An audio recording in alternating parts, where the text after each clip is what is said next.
Hello viewers, আশা করি ভালো আছো। প্রতিবারে না আপনার সামনে নতুন আরেকটি ভিডিও নিয়ে চলে আসলাম। আজ আলোচনা করব এইচএসসি 2025 যা যা পরীক্ষাটা দিচ্ছেন, যা আপনাদের পরীক্ষাটা নিয়ে কিন্তু আজকে শিক্ষা বোর্ড থেকে একটা আপডেট দিয়েছে। আজকে এই বিষয়ে আলোচনা করব, তার জন্য ভিডিওটা কন্টিনিউ করবেন, কোনো স্কিপ করবেন না।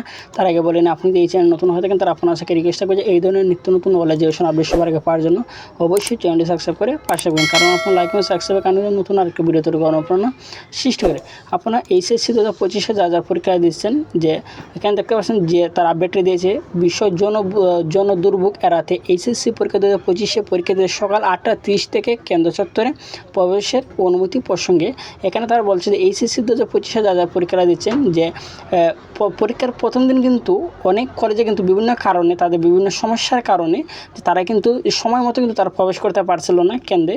অনেকে কিন্তু আধা ঘন্টা লেট হয়েছিল, অনেকে কিন্তু 15 মিনিট সময় লেট হয়েছিল। অনেক কলেজে কিন্তু অনেক শিক্ষার্থী এরকম 15 মিনিট 20 মিনিট তারা লেট হয়েছিল। এই লেট হওয়ার কারণে কিন্তু যে তারা পরীক্ষাটা কিন্তু দিতে পারে নাই, এবং পরীক্ষা না দেওয়ার কারণে কিন্তু তাদের একটা বছর সময় কিন্তু চলে যাবে। তারা কিন্তু আগের বছর কিন্তু সেম পরীক্ষা কিন্তু একবার দিতে হবে, ঠিক আছে।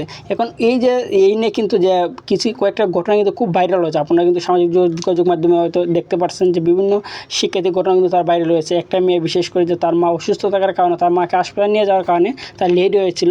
হওয়ার পরও কিন্তু সে কিন্তু অনেক কাকতামীয়তা করছে পরীক্ষা দেওয়ার জন্য, কিন্তু তাকে ভিতরে প্রবেশ করানো হয় নাই। যে শিক্ষা বোর্ড থেকে এই কোনো নিয়ম নাই যে তাদের পরীক্ষা দেওয়া যাবে একটু লেট করে আসলে। তার জন্য শিক্ষা বোর্ডে তার আপডেটে দিয়েছে যে 8:30টার দিকে যাতে সবাই শিক্ষার্থী এইচএসসি 25 শিক্ষার্থী যাতে তারা পরীক্ষা কেন্দ্রে যাতে উপস্থিত থাকে, এই নিয়ে মূলত আজকে আপডেটটা দিয়েছে। আশা করি বুঝতে পারছেন যে আপনারা যারা অনেক দূর থেকে যান বা পরীক্ষা কেন্দ্র আপনার বাসা থেকে অনেক দূর যেতে জাম থাকে বা অনেক ধরনের সমস্যা থাকতে পারে, সে আপনি একটু ফার্স্ট টাইমে কিন্তু যে রেডি হয়ে বের হয়ে যাবেন পরীক্ষার উদ্দেশ্যে। আশা করি বুঝতে পারছেন। তারপরে না বের থাকেন অবশ্যই কমেন্ট করে জানাবেন। আর যদি ভিডিওটি ভালো লাগে তাহলে অবশ্যই লাইক দেবেন। আপনি যদি এই চ্যানেল নতুন হয়ে থাকেন তার আপনার আশাকে রিকোয়েস্ট থাকবে যে এই ধরনের নিত্য নতুন নলেজ এডুকেশন আপডেট সবার আগে পাওয়ার জন্য অবশ্যই চ্যানেলটি সাবস্ক্রাইব করে পাশে রাখবেন। ধন্যবাদ, দেখা হবে অন্য কোনো ভিডিওতে।